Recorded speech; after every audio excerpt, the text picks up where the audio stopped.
मैं गया तिहाड़ जेल, मेरी शर्ट खुलवाई और उसके बाद मेरी बेल्ट उतरवाई, जूते, socks. I was actually completely stripped. A transgender murdered another transgender. जिसका मर्डर हुआ, transgender और trans woman raped by anyone. She is not coming under the ambit of rape. तो 50 रुपए की चोरी हो या 5 करोड़ की या 500 करोड़ रुपए, आप सुप्रीम कोर्ट जरूर आ सकते हैं। मुझे फॉलो कर रही थी एक गाड़ी पीछे से। अच्छा। मैंने अपनी वाइफ को, अपने फ्रेंड्स को, क्लोज वंस को अपनी लाइव लोकेशन दे दी। हाई कोर्ट में मैंने गाड़ी पार्क करी है, गाड़ी से उतरा हूं, I received an unknown call और वो बोलते हैं आपके लिए साहब ने बोला है कि एक कैमरी दे देते हैं आपको। Again I got a call कि सर से मेरी बात हुई है, sir has promised to give you a Rolex. After that till the matter मेरी फटी रही कि अब क्या होगा, कौन फॉलो कर रहा है, कौन नहीं कर रहा है। अच्छा, लेकिन एक प्राइवेट इन्वेस्टिगेटर एक केस में कितना हेल्प करता है लॉयर्स के लिए, क्या जरूरी होता है, नहीं होता है? इंडियन एविडेंस एक्ट ये बोलता है तो आपको सोर्स नहीं चाहिए, आपको चाहिए कि भैया जो आप एविडेंस प्रोड्यूस कर रहे हैं वो जेन्युइन है। बिकॉज तभी हमारे देश में स्टिंग ऑपरेशंस हो पा रहे हैं, तभी हमारे देश में किसी को कोई पकड़ पा रहा है करप्शन के लिए। आदमी को औरत बोल रही है बार बार रोज, तुम्हारा ना चक्कर चल रहा है, तुम किसके साथ सो रहे हो, तुम कहां जा रहे हो, और उसने सारे एविडेंसेस जब शो किए, court was actually kind enough to grant divorce. इस बेसिस पे कि इतना फॉलोअप्स, इतना सब कुछ, कहां जा रहे हो, शक करना, बार बार बोलना। क्रिमिनल्स के साथ आपका रोज का उठना बैठना होगा, है ना, और कुछ क्लाइंट्स होंगे, आप लोग डिस्कशन करते होंगे, जैसा आपने बोला कन्फेशंस होते हैं काफी सारे। कोई ऐसा केस आया आपके जीवन काल में अभी तक जो आपको लगा कि यार ये थोड़ा टेढ़ा केस है, आई शुड ट्रेड लाइटली, मुझे थोड़ा ध्यान से देखना पड़ेगा, मेरी अपनी सिक्योरिटी भी है, सेफ्टी कंसर्न भी है? कभी ऐसा लगा कि यार ये वाला केस शायद मुझे नहीं लेना चाहिए था? बिल्कुल लगा है, और मैं आपको बताता हूँ 2-3 केसेस ऐसे हुए जिसके अंदर मुझे लगा कि मेरा टेढ़ा केस हो गया थोड़ा। ठीक है। पहला केस, एक I can't name that person, but मैं गया तिहाड़ जेल, ठीक है, मिलने। Very interesting story. Every Thursday मैं पहले जाता था तिहाड़ मिलने अपने क्लाइंट्स के साथ, और एक मीटिंग होती है, एक हफ्ते में आप 2 बार कर सकते हैं, वकील मुलाकात, 3:30 बजे से 4:30 बजे तक मीटिंग होती है। मैं उस आदमी का वकालतनामा लेकर गया, एक एप्लीकेशन लगती है कि भैया मेरे को मिलना है, मेरा आई कार्ड लगता है, वो लेने गया। पहले ही गेट पे मुझे रोक लिया गया, बोला अरे आप इनसे मिलने आए हैं? जी बिल्कुल आए हैं। अच्छा, तो आपकी चेकिंग होगी। चेकिंग होती थी, लेकिन इतनी चेकिंग नहीं होती थी कि मुझे ये भी उतारना है, पेन भी उतारना है, ये सब करना है। मैंने कहा पता नहीं ऐसा क्या हो रहा है, बिकॉज मैंने तब तक ये रियलाइज नहीं किया था कि ये इतना बड़ा आदमी है। तो अब मैं गया, धीरे धीरे आप सेल में जाते हैं, आप 1 नंबर जेल थी उनकी, 1 नंबर जेल में मैं गया। वहां पे मुझे खड़ा रखा गया 1.5 घंटा जेल के बाहर कि अभी आ रहे हैं, अभी आ रहे हैं, अभी आ रहे हैं। और फिर उसके बाद मेरे को अंदर बुलाया गया, उन्होंने मेरा कोट उतारा, मेरा वेस्ट कोट उतारा, मेरी शर्ट खुलवाई, मेरे पेन्स निकाले, उनको खोला गया, और उसके बाद मेरी बेल्ट उतरवाई, जूते, socks, and I was actually completely stripped. They checked me every time I went there, सिर्फ उसी क्लाइंट के लिए। और फिर उसके बाद मैं उस इंसान से मिला और वो मुझे बोला कि सर आप देख रहे हैं कि कितना सब हुआ आपके साथ, देखा मैं ऐसे सॉलिटरी कन्फाइनमेंट में रह रहा हूं, और उसका एक हाथ नहीं है, मतलब कटा हुआ है, एम्प्यूटेटेड है। तो उसने मुझे, और तब मुझे पता लगा ये आदमी कितना स्मार्ट है, उसने मुझे 1 मिनट नहीं बोलने दिया। मैं अपने आप को बहुत एक्सपीरियंस्ड वकील समझ रहा था, क्रिमिनल्स की सहायता करने वाला और ये सब चीजें, स्ट्रैटेजी मेकिंग और ये सब, लेकिन उसने बोला जी आप पेन और पेपर ले लीजिए और यहाँ पे चलाइए सीधा पेन, कि जो मैं बोल रहा हूँ वो करना है। उसको चाहिए था transfer from 1 jail to another. अच्छा। और चार्जेस उसके पास लगे हुए हैं और भी बहुत हैं, उसके अगेंस्ट 20-25 FIRs हैं, लेकिन मैं जिस केस के लिए गया था, he wanted a transfer from Delhi to Chennai. अच्छा। जेल। तो हम सुप्रीम कोर्ट में उसको रिप्रेजेंट कर रहे थे इसी चीज को लेकर। तो तब मैं थोड़ा सा घबराया कि यार मैं तो एवरी थर्सडे जा रहा हूं और ऐसा तो कभी कुछ हुआ नहीं है, लेकिन आज तो इसने ना कुछ लेने दिया ना कुछ, मेरे और इतने कॉस्टली पेन्स थे उसने खोल दिए, मुझे लगा ठीक से लगा भी पाएगा कि नहीं। This was one of the cases जिसके अंदर मैं बाहर आया उसके बाद में. अच्छा, उसने मुझे बोला कि मेरी ना वाइफ से भी मेरी बात नहीं होती and as per jail manual के दोनों हस्बैंड वाइफ अगर एक ही जेल में हो तो मिल सकते हैं, बात कर सकते हैं वीकेंड पे और this and that. And after that मुझे फॉलो कर रही थी एक गाड़ी पीछे से. अच्छा. मैंने अपनी वाइफ को, अपने फ्रेंड्स को, क्लोज वंस को अपनी लाइव लोकेशन दे दी. गाड़ी पीछे ही करे जा रही है.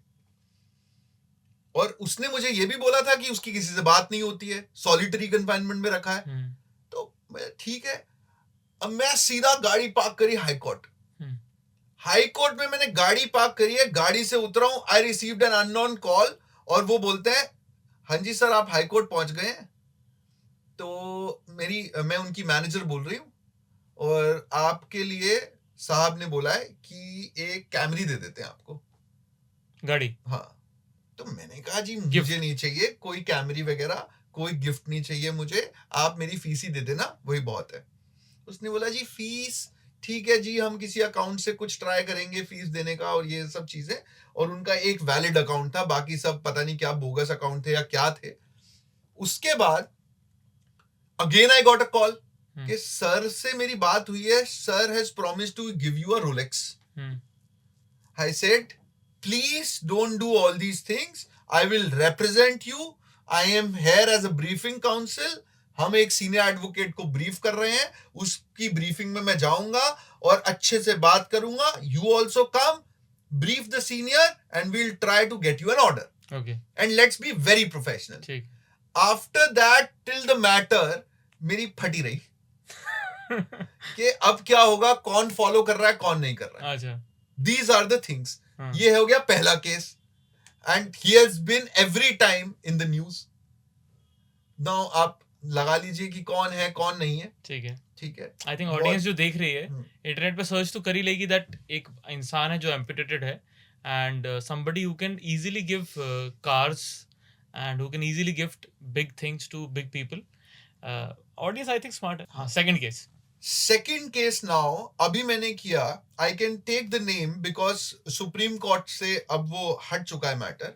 निखिल गुप्ता मैटर था एक. अच्छा. तो एक मैटर था, हमने केस फाइल किया था और उस केस का टाइटल क्या था? क्या? Mister x versus union of India. हम नहीं चाहते थे कि उस आदमी के ऊपर कुछ आए या आदमी की जो फैमिली रह रही है उसके ऊपर कुछ आए. अब ऐसा क्या केस था? ये अलाउड है वैसे. बिल्कुल अलाउड है. सुप्रीम कोर्ट ने बहुत अच्छे से इस चीज को लिया और बोला गया. पहले हमने बोला जी हमारी चेंबर में हियरिंग करवा दो, तो उन्होंने बोला आप रिडैक्ट कर दो नाम, और नाम ना आए कोई बात नहीं है, छिपा दीजिए नाम को. सुप्रीम कोर्ट और any court in the country every time would ensure your safety whatever it is. even the witness protection regime है जिसके अंदर विटनेसेस के नाम नहीं आते हैं, X, X1, X2, X3, AX, whatever. तो इसके अंदर मैं केस कर रहा था. वो आदमी alleged to be a raw agent. Okay. भैया उसने करी कॉन्स्पिरेसी, ऐसा एलेज किया गया. By whom? US agencies, CIA. उन्होंने बोला जी अब ये एक है Khalistani some spokesperson, leader, whatever he is. Some terrorist only as per our laws. He's a declared terrorist. Mister Pannu. तो मिस्टर पन्नू का मर्डर करने की जो कॉन्स्पिरेसी थी उसमें ये इन्वॉल्व थे, ऐसा यूएस एजेंसीज ने बोला. और उसको उठा लिया गया चेक रिपब्लिक से. अच्छा. हम गए सुप्रीम कोर्ट, हमने बोला भैया आपका सिटीजन चेक रिपब्लिक में है और उसको बिना शो कॉज नोटिस, बिना रेड कॉर्नर नोटिस, बिना हमारी एम्बेसी को इन्फॉर्म करे आप उठा कैसे सकते हैं? करेक्ट.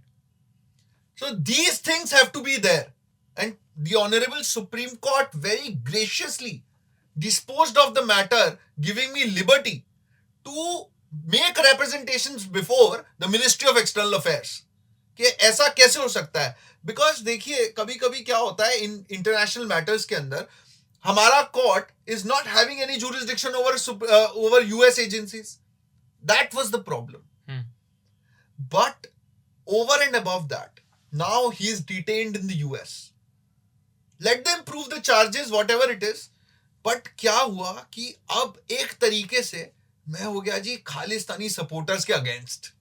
अच्छा, बिकॉज अगर कोई खालिस्तानी है, वो पन्नू तो उनके लिए वो है, उनका नेता है, ठीक है, तो मैं उनके अगेंस्ट हो गया। ठीक है। अब आदमी को तो डर लगता है कि आप क्या कर रहे हैं क्या नहीं। तब मुझे डर लगा। मेरी सीनियर कॉलीग हैं, उनको कॉल्स आने लगे। उनको कॉल्स क्या आते हैं कि आपकी बेटी भी तो लंदन में ही पढ़ रही है, हमें पता है। अच्छा, तो आप क्या कर रहे हैं? कई लोगों ने मना कर दिया, सीनियर एडवोकेट्स ने, कि नहीं जी नहीं, ये मैं नहीं कर सकता, मेरी पॉलिटिकल पार्टी के अगेंस्ट है। कई लोगों ने ये बोल दिया कि नहीं ये तो बहुत कंट्रोवर्शियल है। कई लोगों ने ये बोल दिया कि इसके अंदर कुछ जान नहीं है केस के अंदर। फिर वही वाली बात जो मैं आपको पहले बताया कि एथिक्स नहीं बोलते हैं कि आप डिसाइड करेंगे इस केस में जाने के नहीं। करेक्ट, जज डिसाइड करेंगे ना, और जज का फैसला सराखों पर। लेकिन आप ट्राई तो करेंगे। आपके पास एक क्लाइंट आया है, उसको इंसाफ चाहिए, उसके फैमिली वाले परेशान है, he was the bread earner, sole bread earner, और वो कहां गया? यूएस में। तो दीज आर द थिंग्स। उसके अंदर मेरे को क्यों डर लग रहा था? ये सब चीजों की वजह से हमें अपने ही देश में डर लग रहा है when we are fighting against the US agencies because of some culprits who follows this philosophy of some Khalistan. So तब मुझे लगा कि भैया यहां पे तो थोड़ा खतरा है। The third case was a case where a transgender murdered another transgender. ठीक है। अब दोनों ही है और मैं हूं कंप्लेनेंट की तरफ से, जिसका मतलब जिसका मर्डर हुआ उसकी मां की तरफ से अपेयर कर रहा हूं। तो मेरे को कितने थ्रेट्स आ रहे होंगे? जिसने एक मर्डर तो करवाया ही है, दूसरा भी करवा सकते हैं जी। करेक्ट। शार्प शूटर डाल रखे थे उन्होंने, और शार्प शूटर है वो बंदा अभी अंदर, और उसके शार्प शूटर की वजह से तो मेरी हालत खराब, क्योंकि तिहाड़ तो मैं भी जाता हूं, वो भी तिहाड़ में ही बंद था। ठीक है। बट वकील का क्या काम है? Either in criminal law, either you are appearing for an accused or you are appearing against the accused for the complainant. Correct. तो accused जब आप अपीयर करते हैं ना accused की तरफ से एज ए डिफेंस काउंसिल, डर नहीं लगता है। क्रिमिनल ही तो है, अपना दोस्त है। ठीक है, ये समझ रहे हैं आप बात को? लेकिन जब आप कंप्लेनेंट की तरफ से अपीयर करते हैं, बिकॉज उसका पहले ही बहुत कुछ खो चुका है, है ना? तो जब उसका पहले ही इतना कुछ खो चुका है, और वो मुझे क्या देगा और मुझे क्या प्रोटेक्ट करेगा? करेक्ट। तो उसके अंदर मुझे लगा, क्योंकि मैं जब उसको क्रॉस एग्जामिन कर रहा था लोअर कोर्ट में, किसको? उस एक्यूज्ड के विटनेस को हमें क्रॉस एग्जामिन करना होता है, एग्जामिनेशंस करने होते हैं। उसके अंदर जब मैं कर रहा था, तो वो आदमी जो शार्प शूटर था, वो मुझे घूर के देखे। कोर्ट से बाहर निकले, उसने बहुत दबी सी आवाज में बोला, वकील साहब एक सेकंड बात करनी है। अच्छा। मैंने तो हाथ जुड़वा लिए। मैंने बोला जी मैं आपसे बात नहीं कर सकता हूं, बिकॉज मैं अलग पार्टी से अपीयर कर रहा हूं, आपके ऑपोजिट हैं जो, और हमारा कॉन्डक्ट जो होता है, कोड ऑफ कॉन्डक्ट होता है या एथिक्स होते हैं, वो ये बोलते हैं कि आप किसी और पार्टी से डायरेक्टली बात नहीं कर सकते हैं। अगर आपको बात करनी है to solve the issue, not in criminal but civil, to solve the issue you have to contact the other side's lawyer. आप दूसरी तरफ से बात ही नहीं कर सकते हैं। तो इसलिए हमने बात नहीं करी और हम आ गए वापस। लेकिन बहुत जनता थी जो सिर्फ हमें देख रही थी। तो these things are always there. आपको फॉलो करती हैं बहुत गाड़ियां, आपको बहुत लोग फॉलो कर रहे होते हैं, कभी आपको प्रोटेक्शन चाहिए होती है, या आप अपने लव्ड वंस को लाइव लोकेशन भेज देते हैं, बट हिम्मत नहीं हारेंगे, काम करते रहेंगे। नोबल प्रोफेशन है, वो तो करना ही है। प्राइवेट इन्वेस्टिगेटर्स के बारे में बहुत सुनते हैं, और फिल्मों में हम लोग ने ज़्यादा देखा है that people hire private investigators. Have you taken services from private investigator and how was the experience? कुछ उसके बारे में बताइए, क्योंकि कोई केस आपने पकड़ा हो जिसके अंदर आपको लगा हो यार पुलिस की इन्वेस्टिगेशन से मामला बन नहीं पा रहा है, and at my level I can do only so much, और वहां पे प्राइवेट इन्वेस्टिगेटर के आने से case took a good turn or a bad turn, whatever, लेकिन एक प्राइवेट इन्वेस्टिगेटर एक केस में कितना हेल्प करता है लॉयर्स के लिए, क्या जरूरी होता है, नहीं होता है? देखिए मैं आपको एक बात बताता हूँ, प्राइवेट इन्वेस्टिगेटर्स इसलिए होते हैं बिकॉज इंडियन एविडेंस एक्ट ये बोलता है that any ill gotten evidence is an evidence. ठीक है, तो मतलब आपको सोर्स नहीं चाहिए, आपको चाहिए कि भैया जो आप एविडेंस प्रोड्यूस कर रहे हैं वो जेन्युइन है। ये नहीं कि आया कहां से, पहले ये बता भाई।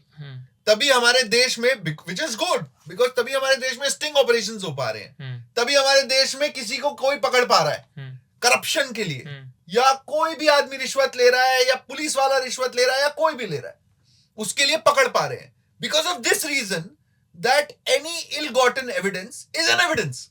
ठीक है, एक चीज ये, a private investigator in a hardcore criminal case I don't think is needed.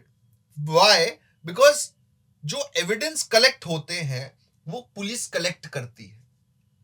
आप पुलिस को हेल्प कर सकते हैं, अगर आप कंप्लेनेंट की तरफ से अपीयर कर रहे हैं तो आप पुलिस को हेल्प कर सकते हैं by writing letters, providing them information, what ever it is, अपने आप से। In the capacity of an advocate.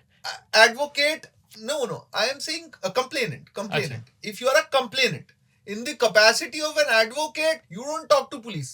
I personally don't talk to police because I am a post dispute advocate.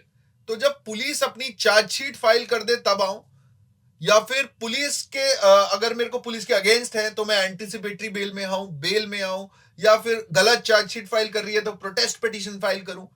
But I personally don't want to interact without the judge with anyone. ठीक है, तो अगर मैं दूसरी party के वकील से बात कर रहा हूं या पुलिस वाले से बात कर रहा हूं, it has to be before the honorable judge. अब एक चीज ये होती है, दूसरी, अब रोल ऑफ प्राइवेट इन्वेस्टिगेटर्स। अब आपने ये सुना होगा ना कि the major cause for divorce in US is infidelity. And in India, maybe the interference of the families, because India is built with love and care and affection, और वहां पे होते हैं फैमिली वाले साथ में और ये सब। But second again infidelity। ठीक है, तो अब चीटिंग के केस होते हैं जी, चाहे वाइफ चीट कर रही हो या हस्बैंड, रेशो मेरे हिसाब से सेम है। तो लड़का लड़की में कोई फर्क नहीं किया गया, चीटिंग में भी यहाँ पे जेंडर इक्वालिटी है, जेंडर इक्वालिटी पूरी है यहाँ पे। तो इसके अंदर क्या होता है अब, लेकिन यहाँ पे लड़कियां थोड़ा वो पीछे हो जाती हैं, या women. Why? Because you have to come out of the closet saying कि भैया आप चीटिंग कर रहे हैं, यू हैव टू कन्फ्रंट। तो वो कन्फ्रंटेशन में यहां खराब हो जाता है मामला, because you have to go out now. If you are seeking divorce and then living together, can't happen like this, है ना? क्योंकि कोर्ट इतना टाइम तक चलता रहता है, and our society is not mature enough, to be very honest with you. तो यहां प्राइवेट इन्वेस्टिगेटर हायर होते हैं बाय वाइफ और बाय हस्बैंड कि भैया अब आप पता लगवाओ। मैंने तो हनी ट्रैप होते हुए भी सुने हैं कि कई प्राइवेट इन्वेस्टिगेटर्स हैं, वो क्या करते हैं, वो करवाते हैं हनी ट्रैपिंग, चाहे वो लड़की बुलवाए या लड़का, और फिर उसके बाद उसी के साथ फोटोज और ये सब वीडियोस टू क्रिएट एविडेंसेस। अब इतनी नीड क्यों आती है एविडेंस क्रिएट करने की? That is a totally separate issue which law is there, because law comes into picture. हमारा जो डिवोर्स है ना, वो ये नहीं होता हमारे देश में स्पेसिफिकली कि भैया अब मेरा ना मन भर गया है, 5 साल की शादी हो गई है, 10 साल की, इसलिए अब मेरे को डिवोर्स चाहिए। ना ना ना, क्रूरटी है कि नहीं है? मारा होना चाहिए थप्पड़, गाली देनी होनी चाहिए, ट्रॉमा होना चाहिए, क्रूरटी है, ये सब चीजें हैं, तब आपको डिवोर्स मिलेगा। या तो आप इंपोर्टेंट हैं तब आपको डिवोर्स मिलेगा, या तो आपका एक्स्ट्रा मैरिटल अफेयर है तब आपको डिवोर्स मिलेगा। Because as you know, now that you have been doing these podcast, वकील हाजिर हो, तो आप ये जो कर रहे हैं तो आपको काफी नॉलेज हो गई होगी वकालत की, तो आपको पता है कि adultery is not a criminal offence now. हाँ जी, डीक्रिमिनलाइज कर दिया गया है। ठीक है, बोले प्यार कोई बाउंड्री नहीं देखता है, करेक्ट। लेकिन adultery is a ground for divorce. Okay, तो अब अगर एडल्ट्री ग्राउंड फॉर डिवोर्स है तो अब एक और चीज आ गई हमारे हाथ में, वकीलों के। तो तब इन्वेस्टिगेटर लाए जाते हैं और फिर देखा जाता है कि भैया हस्बैंड जो 8:30 बजे से 2 बजे तक है और ये वीकेंड पे कहीं काम से चले जाते हैं बिजनेस ट्रिप पे, ये जाते कहां हैं। नाउ अगर पता लग जाता है, the case turns out to be a divorce case. अगर नहीं होता है, हस्बैंड सच में काम कर रहा है, then it's a love thing that's there, है ना। तो प्राइवेट इन्वेस्टिगेटर्स बहुत हेल्पफुल है इस चीज को लेकर, specially in divorce matters, matrimonial cases जितने भी हैं उसमें प्राइवेट इन्वेस्टिगेटर्स का बहुत बड़ा रोल है। क्योंकि आप एक एलियन बन के जाते हैं, एक स्ट्रेंजर बन के जाते हैं, तो कोई अंदाजा नहीं लगा सकता आपके पीछे कौन आ रहा है, क्या हो रहा है, क्या नहीं हो रहा है। आपकी वाइफ आपके पीछे आएंगी, आप 2 मिनट में बता देंगे। That's the main reason why private investigators are hired according to my limited legal experience. मैंने कभी नहीं देखा कोई हार्डकोर क्रिमिनल मैटर के अंदर इन्वेस्टिगेटर हायर कर दिया। मैंने हमेशा देखा हस्बैंड वाइफ के लिए कर रही है, वाइफ हस्बैंड के लिए कर रहा है। अच्छा। और इसके अंदर मैं एक और चीज ऐड करना चाह रहा हूं, व्हाई प्राइवेट इन्वेस्टिगेटर्स। अब आपको ना ये सब चीजें जो मैंने इंग्रेडिएंट्स बताए, ठीक है। अब मेरे पास एक क्लाइंट आई जी, उसने बोला मेरे को चाहिए डिवोर्स। अच्छा ठीक है जी, अब हम नोट्स बनाना शुरू कर दिए, and she is a bureaucrat, ठीक है। नोट्स बनाना शुरू कर दिए कि अच्छा कब शादी हुई, अरेंज मैरिज थी, ये था, फिर then she cleared the UPSC exam and everything. After that मैंने बोला अच्छा जब मारा कब? बोली मारा तो नहीं। मारा भी नहीं तो आप बताइए ना फिर कैसे क्रूरटी होती है, ऐसे थोड़ी ना आप अलग हो जाएंगी। नहीं मेरी बात नहीं सुनते हैं और मेरे को बहुत नीचा दिखाते हैं। चलो अब हमने जब फिल्टर आउट खोरेदना शुरू किया कि मारा भी नहीं है, and she was honest enough to say कि अगर मैंने बोला कि नहीं मारा है तो आप लिखेंगे नहीं जस्ट बिकॉज क्रूरटी बन जाए और मेरे को डिवोर्स मिल जाए। मुझे झूठ के बेस पे डिवोर्स नहीं चाहिए।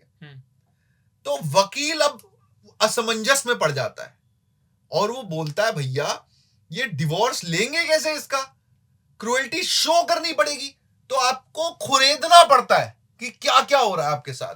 अब उसने बताना शुरू किया, आप देखिए एक ब्यूरोक्रेट, उसने बताना शुरू किया जी मेरे को मारा तो नहीं, कभी ना अब्यूज किया, लेकिन जब भी मेरा मेंस्ट्रुअल साइकिल आता था, पीरियड्स आते थे, ये मेरे को जमीन पर सुलाता है और फिर उसके बाद मैं किचन में नहीं जा पाती। इसके लिए अवेयरनेस होने लगी है, मूवी आई है कि आप किचन में नहीं जा सकते and this and that, Padman. Because of this reason मैं देख रहा हूं कि 2 एजुकेटेड लोग भी ऐसा कुछ कर रहे हैं, और इन्हीं सब चीजों की वजह से अब आप ये देखिए कि दिल्ली में कितनी सर्दी पड़ती है। अब 0 डिग्री हो रहा है जी, मान लीजिए, या 3 डिग्री या 4 डिग्री, और वो लेडी जमीन पे सो रही है when actually she needs the proper care and attention. This is cruelty. Is this physical cruelty? No, this is mental cruelty. अब एक ये हो गया। दूसरा केस, आदमी को ना औरत, अब मैं उल्टा कर देते हैं, आदमी को औरत बोल रही है बार बार रोज तुम्हारा ना चक्कर चल रहा है, तुम किसके साथ सो रहे हो, तुम कहां जा रहे हो, और उसने सारे एविडेंसेस जब शो किए, the court was actually kind enough to grant divorce. इस बेसिस पे कि इतना फॉलोअप्स, इतना सब कुछ, कहां जा रहे हो, शक करना, बार बार बोलना, ये सब चीजें। और आप ये देखिए, अरे अभी कहां जा रहे हो, तुम किसी और के साथ तो नहीं सो रहे हो, तुम कहां रह रहे हो, कैसे जा रहे हो, क्या हो रहा है, क्या नहीं हो रहा है, एवरी टाइम। और इस बेस पर, सिर्फ और सिर्फ इस बेस पर, and after that they started living apart.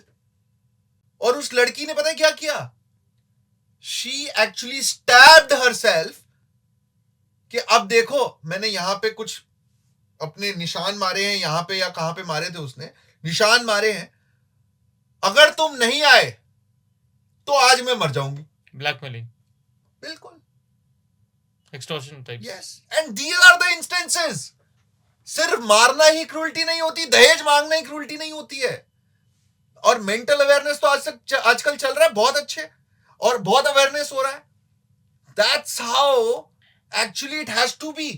कि आप इतना कर रहे हैं, इतना कर रहे हैं, आपको मेंटल प्रेशर कितना हो रहा होगा. तो इस वजह से डिवोर्स हो गया. कोर्ट ने ग्रांट किया डिवोर्स. ये प्रूफ कैसे हुआ कि ये चीजें कर रही all WhatsApp messages transcribed. And that is admissible. Yes, absolutely. If it is original, not tampered, from wherever I've got, these are originals and it has to be taken into consideration. तो ये हो रहा है आजकल. Technology coming to the rescue. Absolutely, absolutely. It has to. It has to. नहीं तो लड़कियां आएंगी कहां से बाहर. आप देखिए, एक तरफ हम बात तो करते हैं कि लड़का और लड़की इक्वल है. भैया नहीं है equal. Physically, the girls are not stronger than men. Or the women are not stronger than men. अब क्या करें उस चीज को. आप खुद बताइए कि अगर एक लड़की अगर किसी लड़के से लड़ाई कर रही है, कौन जीतेगा. लड़का ही जीतेगा. तो you have to actually get this sense. आपके अंदर इतना शिवलरी होना चाहिए कि आप एक लड़की के ऊपर हाथ ना उठाएं जो हमें सिखाया जाता है. Because girls can't do that. लेकिन अगर अब इक्वालिटी पे बात आ गई है, तो क्या मैं टॉपिक थोड़ा चेंज कर सकता हूं. क्या? जिसके अंदर मैं चाहता हूं कि इक्वालिटी होनी चाहिए. किसमें? वो है रेप. अब आप देखिए, क्या किसी लड़के का रेप हो सकता है. लॉ हटा दीजिए, वैसे हो सकता क्योंकि है. 377 इज डीक्रिमिनलाइज्ड. हो सकता है, बिल्कुल हो है सकता ना. है. लड़का और लड़का आपस में रिलेशन में है नहीं है, but can a boy be raped. No. By law no. By law no. Otherwise on ground level yes. अब रेप की पनिशमेंट इतनी ज्यादा, अननेचुरल ऑफेंस विच इज 377, उसकी पनिशमेंट कम. ऐसा क्यों भैया. And over and above that, now let's go on with the queer community. अब एक ट्रांस वुमेन है जो बायोलॉजिकली मैन था. After that, after a sex change operation, वो वुमेन हो गई. Right.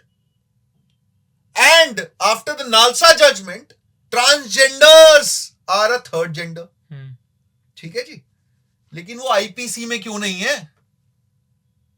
Okay. Any man who commits so and so to a woman, biologically, so, अगर correct, तो अगर कोई लड़की मतलब कि ट्रांसजेंडर और trans women has been harassed and raped by anyone, she is not coming under the ambit of rape and not coming under any law. 377 which is unnatural offense. अब आप ये देखिए, आपके सामने एक ट्रांस वुमेन खड़ी है और एक बायोलॉजिकल वुमेन खड़ी है, और आप अब बता दीजिए दोनों में क्या फर्क है. कुछ फर्क नहीं होना चाहिए. तो अगर कोई फर्क नहीं है, तो पनिशमेंट, उनको रेप करने वाले में पनिशमेंट में क्यों फर्क है. Punishment has to be same. So rape has to be gender neutral. Is this also the reason कि prostitution में we see more instances of a trans woman being there, because already उनके साथ ऐसे incidences हो जाते हैं and they are pushed to come into this gambit of or enter this world of darkness. ये awareness फैलाना बहुत जरूरी है, जो कि बहुत लोग कर रहे हैं. लेकिन ये awareness बहुत ज्यादा इसलिए भी जरूरी है because of this reason कि हमारे को लगता है कि ये हैं जी सेक्स ऑब्जेक्ट्स. ये तो लड़की बनी ही इसलिए होगी. अच्छा. उसके मन में क्या है वो कुछ नहीं पता किसी को. वो लड़की बनी ही इसलिए होगी. That's why people start presuming things against these people. But over and above that, इनको नौकरी नहीं मिलती है, एम्प्लॉयमेंट नहीं है. आपको डर लगता है अगर कोई रेड लाइट पे ट्रांसजेंडर इज बेगिंग और taking whatever she wants, you are sometimes scared because society has not accepted them fully, but they have to, they should. लेकिन अब उनके पास जब कुछ है ही नहीं करने को, आपको नौकरी मिल नहीं पा रही है, आप कहीं जाना नहीं चाह रही है, वो कोई आपको लेना नहीं चाह रहा है, तो आप कहां जाएंगे. राइट. तो अगर ऐसा चल रहा है तो they end up being a sex worker. तो ऐसी जिंदगी कैसी हो गई बताइए. Law has come to the rescue, वरना ये चलता रहेगा। Absolutely, and awareness has to be there. बहुत लोग हैं एजुकेटेड हैं, ट्रांस वुमेन है, because of diversity and everything is there now. I think your company also है, बोलूं, है डाइवर्सिटी है ना, बिल्कुल है ना। So your company also has to be like, there must be a provision. Yes, definitely. Diversity has to be there. Even all multinational companies are doing their part, doing their bit. But what about a lay person, common man, जिसकी संख्या हमारे देश में सबसे ज्यादा है? Correct. उसको awareness कब तक आएगी, कैसे आएगी, वो हमारा आपका सबका काम है। सब कुछ सरकार पर नहीं छोड़ सकते। Absolutely. Awareness has to be there. आपने क्रिमिनल से बहुत सारा डील किया है, कितने क्रिएटिव होते हैं क्रिमिनल्स? बहुत क्रिएटिव होते हैं, बहुत ज्यादा क्रिएटिव होते हैं। कोई ऐसा इंसिडेंस हुआ आपको सुन के हंसी आ गई, भाई ये कैसे कर लिया? नहीं, मुझे सुन के एक हंसी ये आई थी, एक समय पे ये बोल रहा था कि एक मुझसे क्राइम हो गया और मैंने एक बोतल दारू पी ली, फिर भी नहीं चढ़ रही है। तो उसका ये नहीं था कि मैंने एक क्राइम कर दिया है, एक मर्डर कमिट कर दिया या ऐसा कुछ कर दिया, लेकिन उसको ये है कि मुझे चढ़ी नहीं, देखो मैं कितना नर्वस था, तो इज जस्टिफाइंग हिज एक्ट्स, ये बोल के। तो इसमें हंसी आई। एक बार बोलता है, ये कोर्ट में स्टेटमेंट दे रहा है, नहीं मेरे सामने, विच इज अटॉर्नी क्लाइंट। अच्छा। तो एक आदमी बोलता है कि सर मैंने इसको some grievous hurt case and all, लेकिन एफआईआर तो तब भी लगती है, तो सर मैंने तो इसको रेंच से मारा था, ये तो हैमर बोल रहे हैं। तो police is acting smart, that इन्होंने हैमर कैसे बोल दिया जब मैंने मारा तो उसको रेंच से था। तो these things are always there, that now as an advocate also you know that you are representing a criminal. मैं एक पॉइंट पे हमेशा रहता हूं कि I am no one to जज एनीवन। जब लॉ किसी एक्यूज्ड की खुद की स्टेटमेंट पुलिस के सामने एक्सेप्ट नहीं कर रहा है, अच्छा, एडमिट नहीं कर रहा, it is not admissible. Police को दिया हुआ स्टेटमेंट एडमिसिबल नहीं है, एडमिसिबल नहीं होता है ना। अगर आप देखिए एक आराम से आम भाषा में बात करें तो आपको पुलिस ने पकड़ लिया, ठीक है, आपके अगेंस्ट हो गया जी एक पर्चा विच इज एफआईआर। आपको पुलिस ने पकड़ा और बोला कि भैया अब बता क्या क्या हुआ। वो लिखने लगता है, 2 थप्पड़ आते हैं पीछे से, वो कुछ और लिखने लगता है जिसको बोला जाता है। अच्छा। ऐसा प्रिज्यूम करते हैं। अच्छा। तो अब वो कुछ भी लिख रहा होगा, आप बताइए ये एडमिसिबल होना चाहिए या नहीं होना चाहिए? नहीं होना चाहिए, बिल्कुल। तो हमारा एविडेंस एक्ट भी यही बोलता है कि पुलिस को दी हुई स्टेटमेंट ये 4 दीवारी के अंदर एडमिसिबल नहीं होनी चाहिए। बट ऐसा क्यों है? लॉ डाउट कर रहा है पुलिस को पहले से? डाउट नहीं कर रहा है, प्रेशर। अब मैं आपको बताऊं एक ऐसे ही एनेक्डोट, या आपको बता देता हूं कि ऐसे क्या हुआ कैंडिड मोमेंट्स इन कोर्ट। तो मैं इसी पे ही बहस कर रहा था कि पुलिस ने ऐसा बुलाया और प्रोसिक्यूशन बोल रहा है देखिए इन्होंने अपनी स्टेटमेंट में खुद लिखा है कि ऐसे ऐसे हो रहा है, वैसे वैसे हो रहा है, और ये करा इन्होंने, वो करा, झूठ बोला अपनी स्टेटमेंट में, देखिए। तो जज साहब पता है क्या बोलते हैं? देखो जी इंस्पेक्टर साहब, आज आप मेरे को भी फोन कर दोगे ना, तो जो आप बोलोगे ना मैं वही लिख दूंगा। अच्छा, कि सामने बोला जज ने? बिल्कुल। और क्योंकि ऐसा चीजें क्रिएट हो जाती है। अच्छा। कैसे क्रिएट होती है? आपको बुलाया जी आपके अगेंस्ट ना कुछ हो गया, आप आइए यहाँ पे। पुलिस ने फोन किया, पुलिस ने फोन किया कि आपको आना होगा, या आपको पुलिस से उठा के ले गई यहाँ से, घर से। ठीक है। अब घर से उठा के, पहले तो अगर आपको घर पे बुलाया है कि घर से बुला लिया जी, आप जाएंगे थोड़ा डर डर के जाएंगे, 2-4 लोगों को फोन करेंगे, यार देखना है इस पुलिस स्टेशन में कोई जान पहचान है क्या, मेरे को कोई ट्रीट अच्छे से ना करे बस, है ना। अगर आपको घर से ही उठा के ले गई पुलिस, तो आपकी तो हालत ही खराब है, सोचने का समय नहीं है, ठीक है। अब आपको 10:30 बजे सुबह उठा के लेके गई और आपको रख दिया कमरे में और कुछ नहीं हो रहा है। आप देख रहे हैं पुलिस स्टेशन में क्या चल रहा है, क्या नहीं चल रहा, क्या सोचूं क्या ना सोचूं, और आदमी का दिमाग ऐसा होता है कि आप सोचते ही रहते हैं कि क्या हो सकता है मेरे अगेंस्ट, ठीक है, कि क्या क्यों बुलाया गया मुझे पुलिस ने। तो उसके बाद क्या होता है कि आपको अब 10:30 बजे उठा के लेके गए, 11 बजे आप पुलिस स्टेशन पहुंचे, 5 बज गए शाम के, 6 बज गए शाम के, 7 बज गए शाम के, कोई आपसे ना बात कर रहा है ना कुछ, बैठा रहे भाई। अब आपकी हालत क्या हो गई? खराब। अब आप पुलिस वाला देख लेता है जी, अब बता भाई क्या हुआ था. This is how they make pressure. Without touching you, without touching talking to you, you. without talking to you. You are in a police station. And you are spending your whole day in the police station. Sitting on the bench. Sitting on the bench. And ill-treated. Ill-treated says, अरे क्या कर रहा है? Side हो. ऐसे बात कर रहे हैं. अब आपकी हालत क्या है? तो आप कुछ भी लिखें, that is not admissible. तो लिखवा क्यों रहे हैं? ताकि चार्जशीट फाइल कर लिखवा रहे हैं? नहीं, आपको ये प्रिज्यूम इसलिए कर रहे हैं हम, क्योंकि एक होती है, एक बयान होते हैं सेक्शन 161 के अंदर जो पुलिस के सामने होता है. फिर एक बयान होते हैं मैजिस्ट्रेट के सामने सेक्शन 164 में. जब सेक्शन 164 के बयान होते हैं, तब पुलिस के बयान और 164 के बयान दोनों देखे जाते हैं कि कितना फर्क है, कितना फर्क नहीं है. उसके बाद आपका एग्जामिनेशंस एंड क्रॉस एग्जामिनेशंस होते हैं. लेकिन पुलिस को एक अपर हैंड या फ्री हैंड इसलिए भी दिया जाता है क्योंकि हमारे देश में यह बोला जाता है कि कोई बेगुनाह को कुछ ना हो, चाहे गुनेगार कोई बच भी जाए तो भी. ठीक है ना जी? तो बेगुनाह को अगर कुछ ना हो, which includes also a complainant, है ना. और इन्वेस्टिगेशन कहां से शुरू करती है, ये अप्रिशिएट मुझे करना पड़ेगा पुलिस का, कि इन्वेस्टिगेशन करती है ग्राउंड जीरो से. उनके सामने एक ब्लैंक पेज होता है इन्वेस्टिगेशन के लिए. उनके सामने क्या होता है? एक कंप्लेंट आ गई है जी मर्डर की, और कहां मिला है जी? ये मिला है सम नाले के अंदर एक डेड बॉडी मिली है. अब आप मर्डर को ढूंढ लो. कहां से ढूंढेंगे? कुछ ना कुछ करते रहेंगे, हिट एंड ट्राई करेंगे, डॉट्स कनेक्ट करेंगे, इन्वेस्टिगेशन करेंगे, तब जाके लास्ट में मर्डरर मिलता है.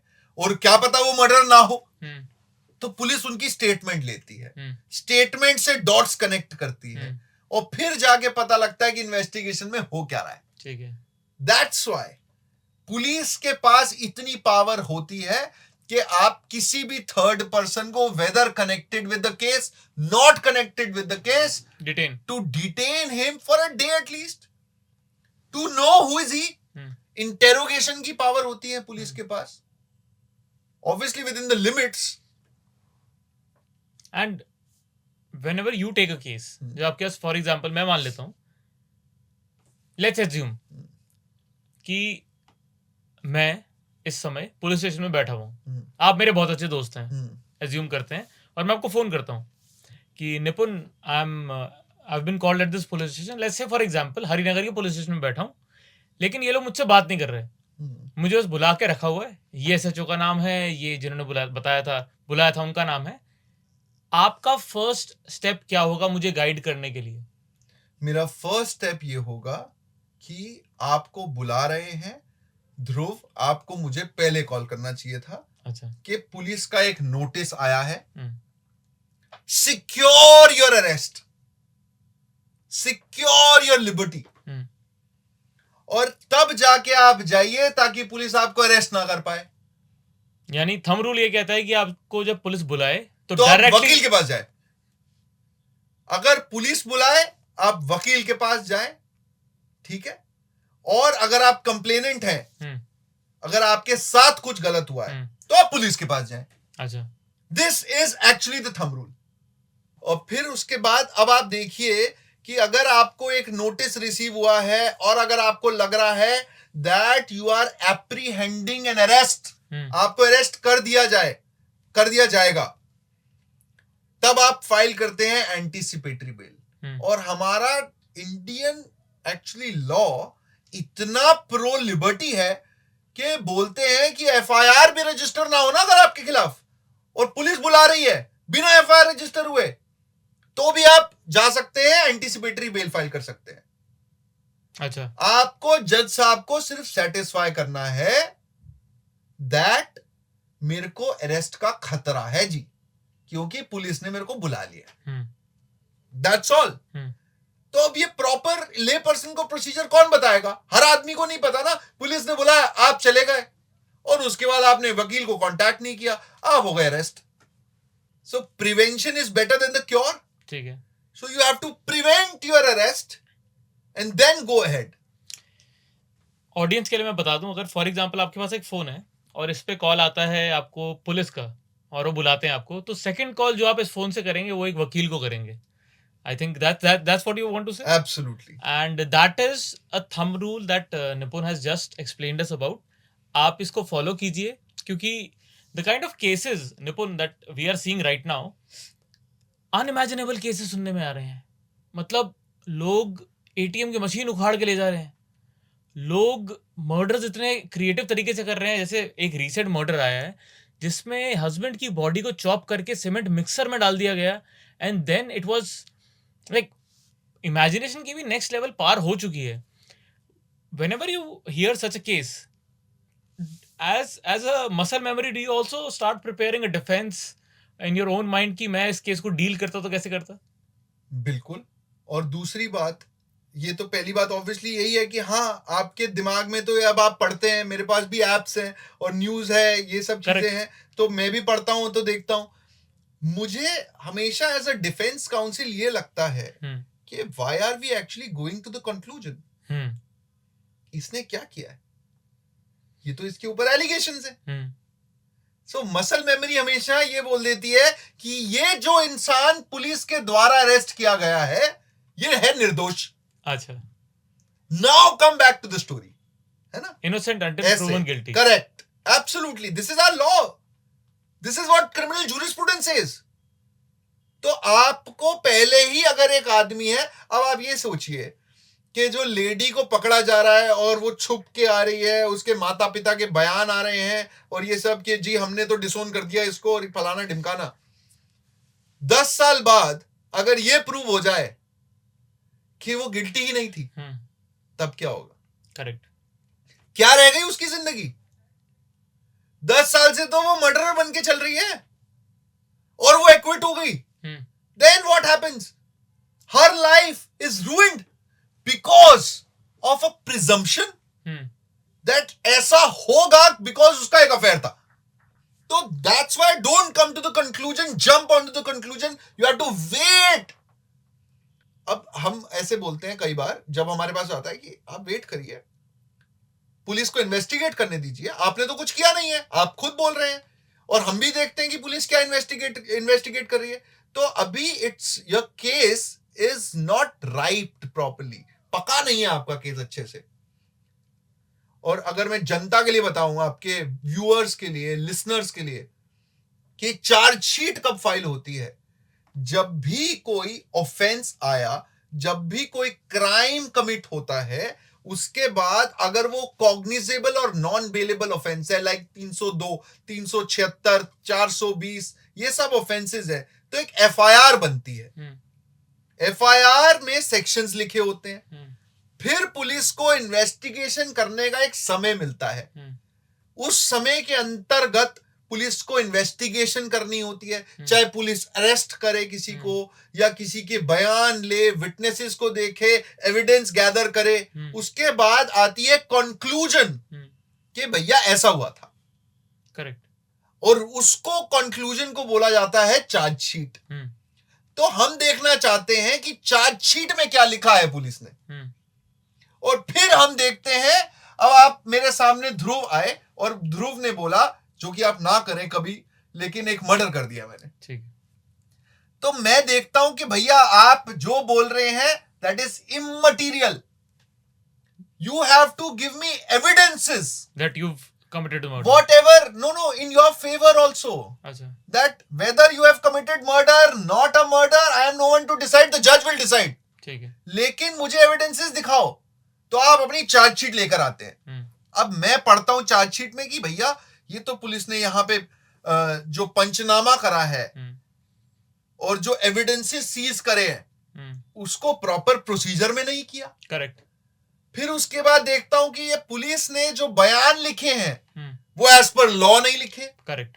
तो you find loopholes in their own chargesheet and say before the court that whatever, my lord, the police has made, this can be the best case for the police. इसी पे अब बहस होने वाली है, इसी पे ट्रायल होने वाली है. अगर मैं इसको भगवत गीता का सच मान लूं, तब भी मैं ऑफेंस नहीं किया है. अच्छा. तो मुझे हमेशा ये प्रूव करना होता है, either to discard the evidences that they are not proper, the proper procedure is not followed, और saying के भैया ये पुलिस ने जो भी इन्वेस्टिगेट किया, जो भी एविडेंस गैदर करे, उसके अंदर से कुछ भी नहीं है जो ऑफेंस के इंग्रेडिएंट्स को फुलफिल कर पा रहा है. करेक्ट. तो this is how we actually prepare. हमें नहीं देखना कि किसी ने क्या किया क्या नहीं किया, जज साहब डिसाइड करेंगे वो. हमें देखना है कि पुलिस की इन्वेस्टिगेशन के अंदर क्या लूप होल्स थे जिससे मेरा ऑफेंस नहीं बन पा रहा है. Ingredients in every section whatsoever. This legal master class was sponsored by निपुण कत्याल. आप लोग इन्हें जब भी मिले आप थैंक्स जरूर बोलिए. Thank you so much Nipun for this piece of information. I think ये मैंने शायद सही कहा कि अपने आप में एक लीगल मास्टर क्लास है. आई थिंक मेरा मन कर गया कि मैं एक बार तो जाके कोर्ट में लड़ूं. एक्सपीरियंस कैसा रहता है? I mean is it almost equivalent to what we see in films जब आप कोर्ट में जाते हैं लड़ने?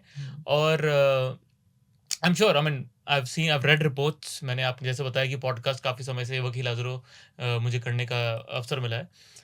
I've seen people while they're in courts, और ऐसे केसेस भी आए हैं कि एक लॉयर ने जज साहब को माय लॉर्ड कह के एड्रेस किया या फिर योर ऑनर कह के एड्रेस किया. उसमें भी कुछ डिफरेंसेस निकल आते हैं एंड ये वाली चीज़ें रहती हैं. कितना मुश्किल होता है एक नए लॉयर के लिए जज के सामने जाके आर्गूमेंट करना. इसके अंदर एक चीज़ मैं जो जोड़ना चाहता हूँ, जस्टिस चंद्रचूड़ जी जो कि अभी सुप्रीम कोर्ट से अभी रिटायर हुए, उन्होंने जब उनकी आखिरी समय चल रहा था उनके कार्यकाल का, तब उन्होंने बोला था कि आप सीनियर काउंसिल्स आप बैठ जाइए और जूनियर काउंसिल्स को एक मौका दीजिए 5 मिनट आर्गुमेंट करने का. How do you see these things and how does this supreme court का एनवायरनमेंट, हाई कोर्ट का एनवायरनमेंट, लोकल कोर्ट का एनवायरनमेंट अलग कैसे है? एक नया वकील कैसे कैसे एक्सपीरियंस करता है?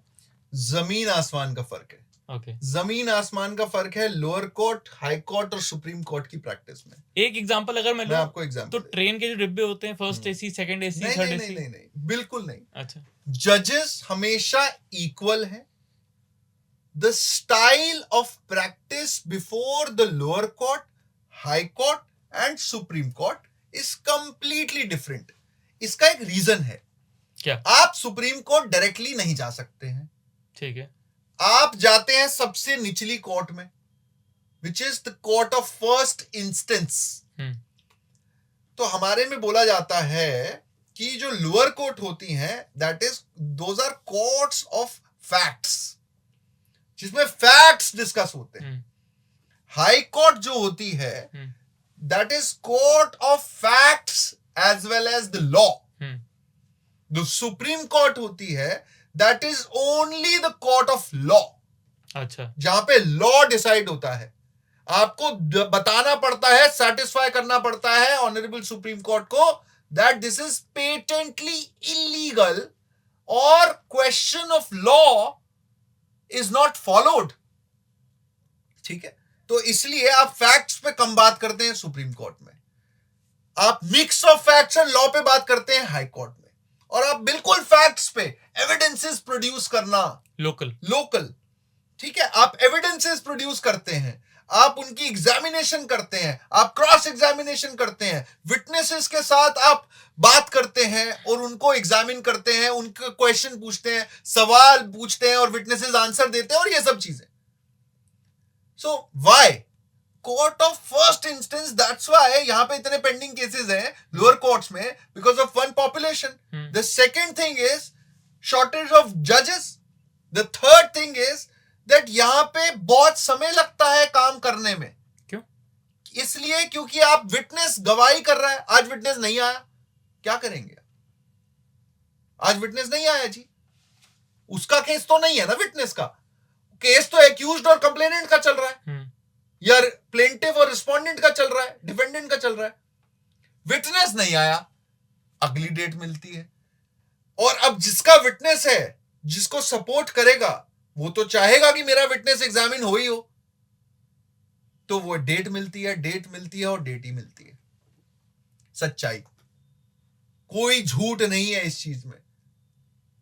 और फिर उसके बाद लेकिन lower court is the root of any case. अगर आपने लोअर कोर्ट में केस अच्छे से लड़ लिया तो आप हाई कोर्ट और सुप्रीम कोर्ट में जीतने के आपके चांसेस ज्यादा हो जाते हैं. So that's why we say no, when the roots are bad, the fruits are bad. तो अगर आपकी नींव कमजोर है तो इमारत तो फिर गिरी जाएगी. करेक्ट. तो नींव है लोअर कोर्ट.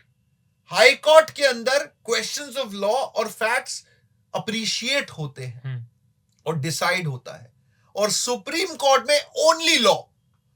अगर आपका नाम ध्रुव से दीवान हो गया मान लीजिए, या ध्रुव से राहुल हो जाता है आपका नाम लोअर कोर्ट में, आप उसको अपने एविडेंसेस प्रोड्यूस करके by leave of the court high court में, because it's a court of law and facts both, तो आप हाई कोर्ट में फिर भी आप बोल सकते हैं कि नहीं जी मेरा नाम ध्रुव है.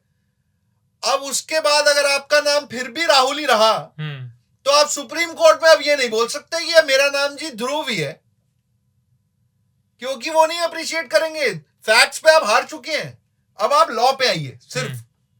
That's why majority of the cases are dismissed in the Supreme Court because of this reason. ठीक है कि भैया आप 2 बार हार चुके हैं, तीसरी बार क्या करेंगे? यहाँ पे आके मैं कुछ अलग थोड़ी ना करूंगा. Until and unless you satisfy the honorable judge of the Supreme Court of India that there is a patent illegality, law follow नहीं हो रहा है, तब जाकर आपको कुछ रिलीफ मिल सकता है, अदरवाइज नहीं. तो इसके अंदर first year, second year, third year कुछ नहीं है. सब वकील है और सब अपना 100% देंगे, चाहे वो लोअर कोर्ट हो, हाई कोर्ट हो और सुप्रीम कोर्ट हो. But the stance changes, the style of argument changes. You have to only talk about law in Supreme Court. You have to only talk about evidences in lower courts. ठीक है. That's why. By imagination, मैं दोबारा आपको एक hypothetical situation देता हूँ. That you are representing a case of theft in Supreme Court, जो कि हाई कोर्ट ने उसमें कन्विक्शन दिया है, but you are fighting from the side of the accused. आप डिफेंस काउंसिल बोलेंगे इसमें आपको? Defence counsel. आप डिफेंस काउंसिल हैं एंड आपको सुप्रीम कोर्ट में रिप्रेजेंट करना है. जब लॉ हाई कोर्ट ने देख के या फिर लोअर कोर्ट ने देख के उसको मुजरिम ठहरा दिया है, they agreed that he is the accuse and the accuse के अगेंस्ट चार्जेस प्रूव हो गए हैं और अब कन्विक्ट हो गए, अब आपके पास क्या चांस है? How would you approach this case in the supreme court on the basis of law? On the basis of law अब हम जाते हैं, तोड़ते हैं सेक्शंस को. अच्छा. कि थेफ्ट के अंदर क्या होना चाहिए? अच्छा. थेफ्ट के अंदर होना चाहिए intention, okay, which is mains Riya in Latin, and action which is actus reus. So theft के अंदर या किसी में भी कोई भी क्राइम कमिट करने के लिए 2 चीजें होती हैं. एक होता है intention which is called mens rea, और दूसरा होता है action which is called actus reus. अच्छा. अब ये दोनों चीजें आपको प्रूव करनी है कि अगर इन दोनों में से एक भी मिसिंग है तो ये लॉ होल्डिंग करता, तो ये ऑफेंस नहीं बन सकता. अच्छा. तो अगर मैं ये प्रूव कर पाऊं लॉ में दैट अगर मैंने आपके पास से ये घड़ी ली और आपकी नॉलेज में थी कि मैंने ये आपसे घड़ी ली है, that doesn't amount to theft. अच्छा. That's the only thing. जो एविडेंस में आया वो गलत अप्रिशिएट किया गया हाई कोर्ट द्वारा, सेइंग कि भैया ध्रुव ने तो बोला. अरे बोला, लेकिन आप देखिए कि ध्रुव को पता था कि मेरे पास है ये घड़ी. फिर जाकर आप आगे बढ़ते हैं और सुप्रीम कोर्ट को अगर आपने ये सेटिस्फाई कर दिया that there was no mens rea at all in commission of an offence, then no offence. Correct. तो आपको वो, अब आप बोल रहे थे कितने % चांसेस हैं सुप्रीम कोर्ट में आपको जीतने के. मैं नहीं बोलता हूं, आंकड़े बोलते हैं कि 3% चांस है. 97% जो पिटिशंस होती हैं वो सुप्रीम कोर्ट में डिसमिस होती हैं. क्यों? क्योंकि वो नीचे से आई होती हैं पिटिशंस और उनको अप्रिशिएट करा जा चुका होता है. ठीक है. Since the honourable supreme court is also people's court, तो 50 रुपए की चोरी हो या 5 करोड़ की या 500 करोड़ रुपए की, आप सुप्रीम कोर्ट जरूर आ सकते हैं। अच्छा, ऐसा कभी नहीं होगा कि सुप्रीम कोर्ट कहे कि भैया ये तो बहुत छोटा मैटर है, हमारा इंटरफेयर नहीं कर सकते इसमें। अच्छा, ऐसा कभी नहीं होगा। मैं रिटायर्ड जस्टिस एमबी लोकुर से मिला था जी और उनसे मेरी एक कॉन्वर्सेशन हुई थी। जी। उस कॉन्वर्सेशन में मैंने उनसे पूछा था justice for people below poverty line, आपको क्या लगता है उन्होंने क्या जवाब दिया होगा? वो बोल रहे होंगे कि नहीं होता है। जी, sad, he said it's very sad. Can you tell me any game plan for combating this और काउंटरिंग दिस? क्योंकि जैसे आपने बोला 500 रुपए की चोरी है या 5 करोड़ रुपए की चोरी है, 500 करोड़ रुपए की है, लॉ की नजर में सेम है। Correct. But below poverty line afford ही नहीं कर पाएगा कोई ऐसा वकील या फिर कोई ऐसा काउंसिल या फिर एप्लीकेशन फीस भरने के भी जो पैसे होते हैं, आने जाने के भी जो पैसे होते हैं। How do you think we can combat this situation? बहुत सरल इसके अंदर उत्तर है, और उत्तर यह है एक प्रश्न के साथ, क्या फ्री में वकील मिलते हैं? मिलते होंगे, मतलब मुझे आइडिया आपको नहीं पता है? मुझे आइडिया नहीं, मिलते होंगे। सो educated person like you is not so sure about legal aid. ठीक है, तो एक आदमी जो अनपढ़ है और उसके दिमाग में ये डाल दिया गया है कि वकालत इज एक्सपेंसिव, तो उन्हें नहीं पता कि फ्री में कोई वकील आपकी वकालत कर सकता है। ठीक है, तो आंसर इज अवेयरनेस। हमारे कोर्ट्स में लीगल एड एक सोसाइटीज हैं, सेल्स हैं, और वहां पे आपको हमारा ही सरकार आपको वकील प्रोवाइड कर रही है, जहां पे आप कुछ भी कर सकते हैं। आप कोई भी वकील, यहां तक कि लोअर कोर्ट से लेके ऑनरेबल सुप्रीम कोर्ट तक, आपको फ्री में एडवोकेट मिलेगा। आप अगर इंडिजेंट हैं या बिलो पॉवर्टी लाइन है, तो आपको कोर्ट फीस भी नहीं भरनी है, एप्लीकेशन की फीस भी नहीं भरनी है। लेकिन इस चीज के लिए क्या चाहिए? अवेयरनेस। मैं अपने कॉलेज टाइम में नुक्कड़ नाटक किया करता था कि हम इस कॉलेज से आए हैं आपकी लीगल समस्याओं का समाधान करने, और उसके अंदर हम लोगों की बातें सुना करते थे और अवेयरनेस फैलाते थे कि ये है लीगल एड्स, यहां पर आप जाइए, अगर आपको कोई भी परेशानी है तो आप जाइए, अपना काम करिए, कुछ भी निकलवाइए इनसे। आप एफिडेविट भी आप करवाना चाहते हैं, आप एप्लीकेशन दायर करिए, आप जाइए, आपको सब बताएंगे, सिखाया जाएगा। लेकिन वो जाए कैसे? वो कोर्ट में है लीगल एड सोसाइटीज और लीगल एड डिपार्टमेंट्स। अब आदमी जाए कैसे जिसको पता ही नहीं है? आपने तो बैनर नहीं देखे होंगे यहाँ पे कहीं पे भी, क्योंकि दुखद ये है कि ऑनरेबल मिस्टर जस्टिस लोकुर ने ठीक बोला कि ये सैडनिंग है to get an advocate for an indigent because of unawareness, not because of unavailability. आप बैनर्स लगाइए कि फ्री में वकील है, दिल्ली सरकार द्वारा या दिल्ली हाई कोर्ट द्वारा या सुप्रीम कोर्ट द्वारा या कोई भी, लेकिन आप नहीं कर रहे। तो अवेयरनेस फैलाना बहुत जरूरी है लोगों के दिमाग में। बट ये वकीलों के प्रोफेशन के लिए गलत नहीं हो जाएगा? नहीं, वकीलों को पैसा मिल रहा है, वो बस उस क्लाइंट से नहीं मिल रहा है। अच्छा, वकीलों को पैसा मिलेगा उसी सोसाइटी से जो कि कोर्ट्स देते हैं, जो कि सरकार नियुक्त करती है। कोर्ट की करप्शन की जो प्रॉब्लम है, हम जब न्यूज केसेस सुनते हैं कि एक जज को एक्यूज किया गया है जी, हम न्यूज केसेस सुनते हैं कि ब्राइबरी के केस फाइल हुए हैं एक जज के अगेंस्ट, और सबको पता होता है कुछ नहीं होने वाला, ट्रांसफर होगा इधर से उधर, बस ये चीज होंगी। रीसेंट रिपोर्ट्स हैं, हमने सुना कि इलेक्शंस कैंसिल होते हैं, दिल्ली का ही केस है कि दिल्ली में इलेक्शंस कैंसिल हुए हैं, कुछ कोर्ट्स, साकेत कोर्ट में और एक और कोर्ट था जहाँ पे इलेक्शंस कैंसिल हुए हैं बिकॉज अनफेयर वोटिंग हुई है, वोटिंग में कुछ खराबी हो या फिर कुछ there is some bogus voting happening. Legal system में इतनी करप्शन है, हाउ कैन समबडी एक्सपेक्ट कि ये सही जस्टिस देंगे? फॉर एग्जांपल एक सवाल इसमें, एक जब आप इससे पहले कि आप मुझे काउंटर कर रहे हो इस चीज पे, इंडियन जस्टिस सिस्टम में जब आप फॉर एग्जांपल अगर वो कंप्यूटर की साइट है, वेबसाइट है, और आप डाउनलोड कर रहे हैं जस्टिस, तो 99% पे आके एरर शो करता है हमारे लीगल सिस्टम में जस्टिस। क्या लगता है आपको वजह क्या है, and how can this be countered? किस तरह से आपको लगता है कि इन द कमिंग 5 years ये चीजें होनी चाहिए? क्या डिजिटल टेक्नोलॉजी हेल्प करेगी? Will we be supported by people? लोगों में ऐसा हृदय परिवर्तन आ जाएगा कि लोग बिल्कुल सच्चे हो जाएंगे, शांत हो जाएंगे और बढ़िया एकदम लाइक कोर्ट में जाओ और आपको फटाफट, जैसे जितनी जल्दी आपको मेट्रो की टिकट मिलती है, मेट्रो में आपको चालान भी जल्दी होते हैं, उतना ही फास्ट हमारा लीगल सिस्टम हो जाए।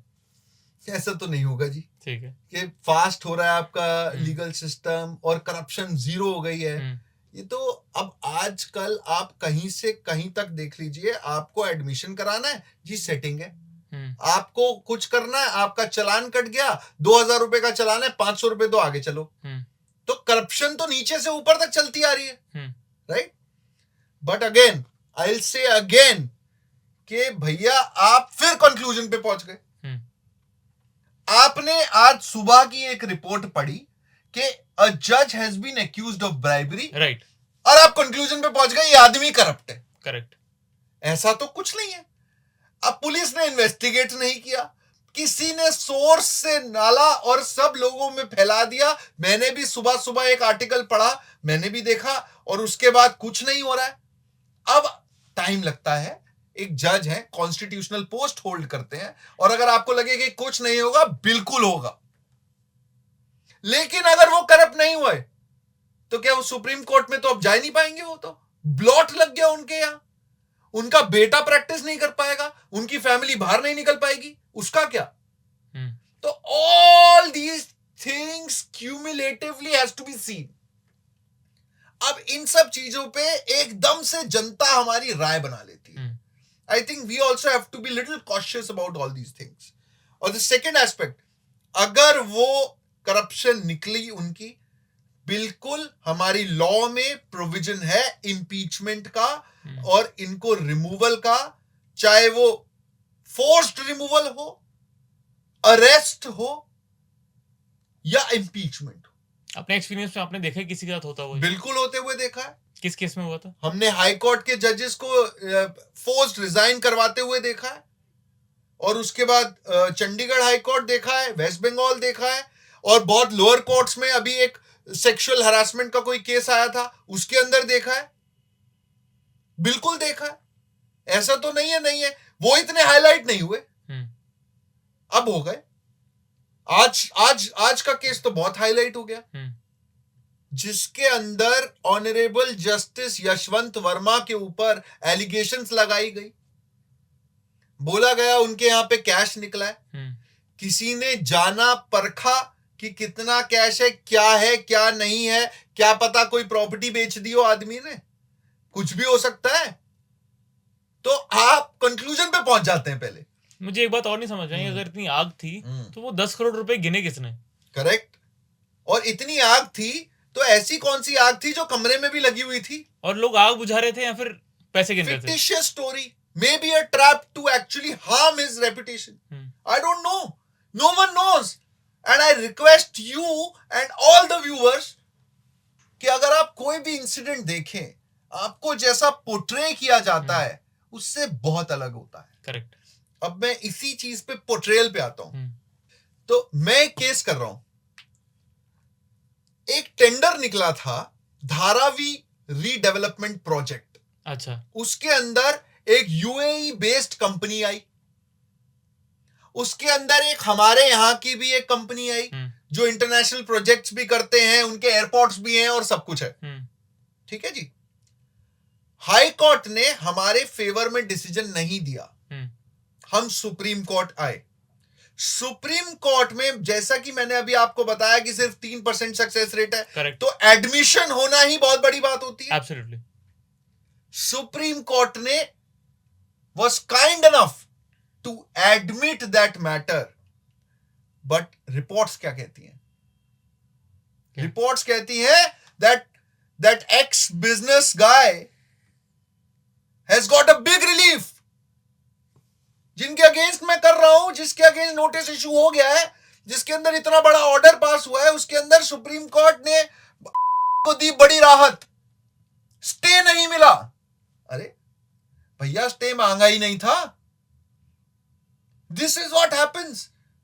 आप कोई रिपोर्ट्स निकाल के चल लीजिए, very big project, very big, extremely big project, that multinational company who is a petitioner in Supreme Court being aggrieved कि हमें प्रोजेक्ट मिलना चाहिए था या किसी और को क्यों मिला, ये भारतीय कंपनी को क्यों मिला जब टेंडर था ग्लोबल.